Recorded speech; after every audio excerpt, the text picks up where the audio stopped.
ये थी कांग्रेस जब बनी थी जी। आपको पता है 1885 से बनी हुई कांग्रेस 2019 में आते आते 45 टाइम स्प्लिट हुई है।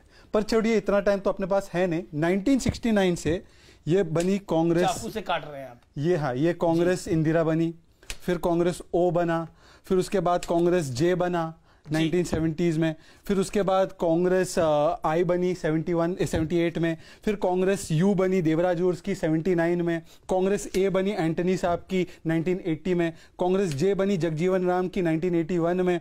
ऐसे बनते बनते टीएमसी बन गई, उसके बाद बनी शरद पवार वाली एनसीपी बन गई, उसके बाद 2011 में भी हमारे वाईएसआर की कांग्रेस बनी। सब्जियां बच्ची काट लेते वो दिख रहा है। नहीं तो बची ये बचा ये कांग्रेस का आज अस्तित्व है। अब इसमें 1969 से तो बीजेपी थी नहीं, 1923 से ये कांग्रेस का ये दूधी की तरह हाल है कि ये कटते जा रही है। क्योंकि कांग्रेस का थियरम क्या है, रूल क्या है कि जब भी कांग्रेस सत्ता से आउट, उनके अस्तित्व पे होता है डाउट। जी, कांग्रेस लौकी पर नजर है आचार्य जी की काफी। मैं ये सारी लौकी उनको दे दूंगा, पर देखो जल मछली जल की रानी है और कांग्रेस सत्ता की रानी है, बिना सत्ता के ये लौकी की तरह है। आचार्य जी, ये कांग्रेस लौकी के रूप में आपको आधा किलो कांग्रेस इन्होंने आपको सौंप दी है। ये कांग्रेस एबीसीडी पूरी कांग्रेस है, ये जेड तक कांग्रेस मैंने इनको दे दी है। अब ये जोड़े और इसको बनाए। कांग्रेस भाजपा को गाली देना बंद करे और मीडिया को भी गाली देना बंद करे। ये अच्छा।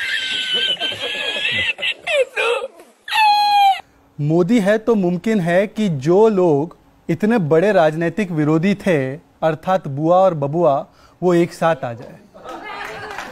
मोदी है तो मुमकिन है कि दो युवा जो अलग अलग घूमते थे, वो एक युवा दूसरे को साइकिल के कैरियर पर चढ़ाकर पूरे यूपी में घूमने लगे और फिर उसके बाद कैरियर से उतार दिया, क्योंकि एक का तो करियर अमेठी में खत्म हो गया।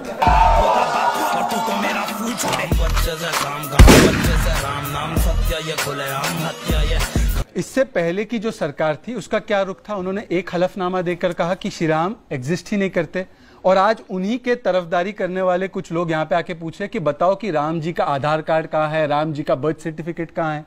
ये वही गैंग है, लब गैंग, लटकाना अटकाना भटकाना। पहले उन्होंने बहुत कोशिश की कि राम का अस्तित्व ही मिटा दिया जाए ताकि राम मंदिर का ही मुद्दा ना हो, और अब वो नहीं कर पाए। जब इलाहाबाद हाईकोर्ट में भी ये बात मान ली गई कि श्री राम थे, वकील है पर जजमेंट पढ़ के नहीं आते, इसीलिए वहां पे श्री राम जी के को भी, राम लल्ला को भी जमीन मिली है।